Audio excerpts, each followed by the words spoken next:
అందరికీ అర్థం అవ్వాల్సిన విషయం ఏంటంటే ఎందుకు కాకినాడ పోర్టు పైన మనం దృష్టి సారించాం, ఎందుకు పదే పదే కాకినాడ పోర్టు గురించి, ఈ రైస్ స్మగ్లింగ్ గురించి ఎందుకు ఈ విధంగా మనం ఆందోళన చెందుతున్నాం. ఎందుకంటే మీడియా మిత్రులు కూడా మీ అందరికి తెలుసు, స్థానికంగా ఉన్న కాకినాడలో కూడా చాలామందికి తెలుసు, 5 సంవత్సరాల్లో ఎవరిని కూడా లోపలికి ప్రవేశించలేదు, అనుమతించలేదు, అసలు అవకాశమే లేదు. లోపల ఎటువంటి కార్యక్రమాలు జరుగుతున్నాయి, ఎటువంటి బోట్లు వస్తున్నాయి, ఎవరు అక్కడ అధికారులు ఉన్నారు, ఏ విధంగా ఈ కార్యక్రమాలు జరుగుతున్నాయి దానిపైన కనీసం ఒక్క మీడియా మిత్రులను కూడా లోపలికి ఆహ్వానించలేదు, అనుమతి ఇవ్వలేదు.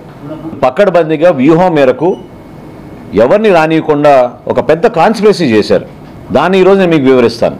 ఎందుకంటే ఎందుకు కాకినాడ పోర్ట్ అని పదే పదే చాలామంది దాని గురించి ఆందోళన చెందుతూ ఆలోచిస్తున్నారు. రాష్ట్రంలో 29,000 ఫేర్ ప్రైస్ షాపులు ఉండగా ఈ బియ్యం సరఫరా చేయడానికి వైఎస్ఆర్సీపీ ప్రభుత్వం జగన్మోహన్ రెడ్డి గారు ముఖ్యమంత్రి అయిన తర్వాత ఒక నిర్ణయం తీసుకుని డోర్ డెలివరీ చేస్తామనే ఒక అబద్ధపు ప్రచారంతో 9,260 వ్యాన్లు కొని రాష్ట్ర ఖజానాకి దాదాపు 1,600 కోట్ల రూపాయలు ఖర్చు అయ్యే విధంగా మొబైల్ డెలివరీ యూనిట్ల వ్యాన్లని వీళ్ళు రాష్ట్ర వ్యాప్తంగా ఒక నెట్వర్క్ ఏర్పాటు చేశారు.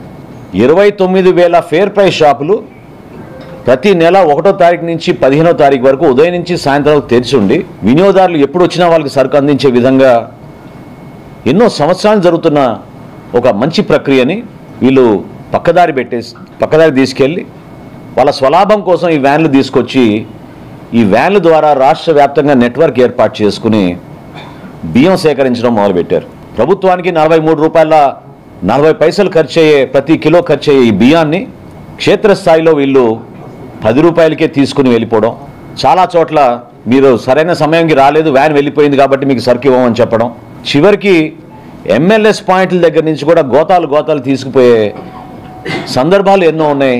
అది చాలా స్పష్టంగా మనకి ఆధారాలు కూడా దొరికినాయి. ఈ విధంగా వీళ్ళు పక్కడబందీగా ఒక గ్రీన్ ఛానల్ ఏర్పాటు చేసుకుని చిత్తూరు నుంచి శ్రీకాకుళం నుంచి నేషనల్ హైవే మీద నేరుగా కాకినాడకి ఎక్కువ శాతం ఈ బియ్యం తరలించే విధంగా ఒక పక్కడబందీ కాన్స్పిరసీ చేసి వీళ్ళు చేశారు. ఆంధ్రప్రదేశ్ తీరంలో ఏ పోర్టుకి లేని విధంగా కాకినాడ పోర్టులో రైస్ ఎగుమతి జరిగింది. ప్రత్యేకంగా వీళ్ళు ఎప్పుడైతే మెడ మీద కత్తి పెట్టి కాకినాడ సీ పోర్ట్స్ లిమిటెడ్ దగ్గర నుంచి వీళ్ళు పోర్టు లాగేసుకుని ఆరోబిందోకు చెప్పారో ఆ రోజు నుంచి మీరు చూస్తే లెక్కలు ప్రతి ఒక్కరు కూడా ఆశ్చర్యం కలిగిస్తాయి. 3 ఆర్థిక సంవత్సరాల్లో, నేను 5 సంవత్సరాలు కూడా చెప్పడం లేదు, కేవలం గత 3 ఆర్థిక సంవత్సరాలు చెప్తున్నాను. గత 3 ఆర్థిక సంవత్సరాల్లో మన రాష్ట్రంలో గంగారాం పోర్టులో బియ్యం ఎగుమతి 2,20,289 మెట్రిక్ టన్నులు. కృష్ణపట్నం అధునాతమైంది, చాలా పెద్ద పోర్టు, ఇక్కడ 23,51,218. విశాఖపట్నం అన్నిటికన్నా పెద్ద పోర్టు, 38,02,000 మెట్రిక్ టన్నులు. ఇప్పుడు కాకినాడకు వస్తే లెక్కలు చెప్తే మీరే ఆశ్చర్యపోతారు. కాకినాడ పోర్టులో వీళ్ళు దుర్మార్గంగా ఈ 3 సంవత్సరాల నుంచి చేసింది 1,31,18,346 మెట్రిక్ టన్నులు. దీని విలువ ఒక్క కాకినాడదే చెప్తున్నాను, కాకినాడలో రైస్ ఎగుమతి విలువ ఈ 3 సంవత్సరాల్లో 48,537 కోట్ల రూపాయలు. అంటే ఏ స్థాయికి చేరారో చూడండి మీరు. 48,537 కోట్ల రూపాయలు వీళ్ళు అక్కడి నుంచి బియ్యం ఎగుమతి చేశారు కాకినాడ పోర్ట్ నుంచి. ఎంత పెద్ద కాన్స్పిరసీ జరిగిందంటే జగన్మోహన్ రెడ్డి గారి ప్రభుత్వంలో, ఆయనే ముఖ్యమంత్రి, ఆయనకి తెలియకుండా జరగదు కదా. ఆరోబిందో రియాలిటీకి కాకినాడ సీ పోర్ట్స్ ఎందుకు 41% వాటా ట్రాన్స్ఫర్ చేసింది, ఏ సందర్భంలో చేసింది, ఏ విధంగా బెదిరించి భారతదేశంలో కార్పొరేట్ చరిత్రలో ఏనాడు జరగని విధంగా కేవీ రావు గారిని వారి కుటుంబాన్ని బెదిరించి ఏ విధంగా వీళ్ళు 41% వాటా రాయించేసుకున్నారో ఖచ్చితంగా బయటికి రావాలి.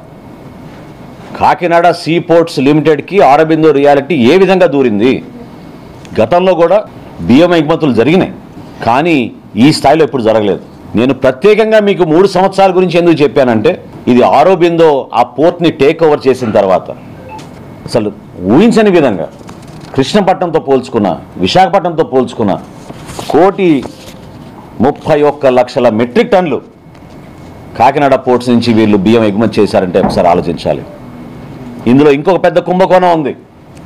కోవిడ్ వచ్చినప్పుడు కేంద్ర ప్రభుత్వం ప్రతి కుటుంబానికి ఉచితంగా బియ్యం సరఫరా చేయమని ఆదేశాలు జారీ చేసినప్పుడు దాదాపు 6,300 కోట్ల రూపాయలు బియ్యం వీళ్ళు లెక్కలు చూపించి ఇక్కడిని తరలించేశారు.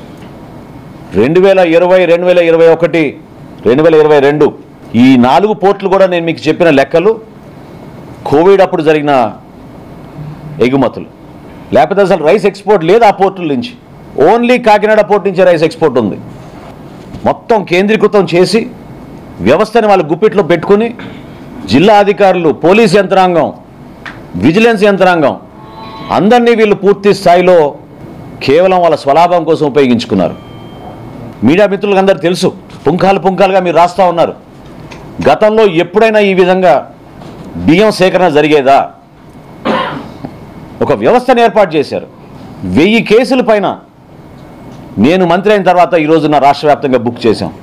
సమాజం కోసం ఉపయోగపడే రైస్ మిల్లులు, ఉపాధి కల్పించే రైస్ మిల్లులు కూడా వీళ్ళు వాళ్ళ గుప్పిట్లో తెచ్చేసుకుని ఈ రైస్ స్మగ్లింగ్ చేయడానికి ఉపయోగించడం మొదలుపెట్టారు. వీళ్ళు ప్రధానమైన ఆలోచన ప్రతి ఒక్కరిలో రావాల్సింది ఏంటంటే ఈ రోజున కాకినాడ సీ పోర్ట్ని జగన్మోహన్ రెడ్డి గారు తన చేతుల్లో లాక్కోవడానికి ఇంత దౌర్జన్యం ఎందుకు చేశారు? ఎందుకు కేవీ రావు గారి కుటుంబాన్ని ఈ విధంగా హింసించి ఇబ్బంది పెట్టి భారతదేశంలో కార్పొరేట్ చరిత్రలో ఎప్పుడు లేని విధంగా బలవంతంగా 41% వాటా బిగ్గెస్ట్ షేర్ హోల్డర్గా మార్చారు ఆరోబిందో రియాలిటీని ఈ రోజున. దీని వెనుక ఎవరున్నారో ఇప్పుడు ప్రజలకు అర్థం అవ్వాలి. ఖచ్చితంగా సమగ్రమైన విచారణ జరుగుతోంది.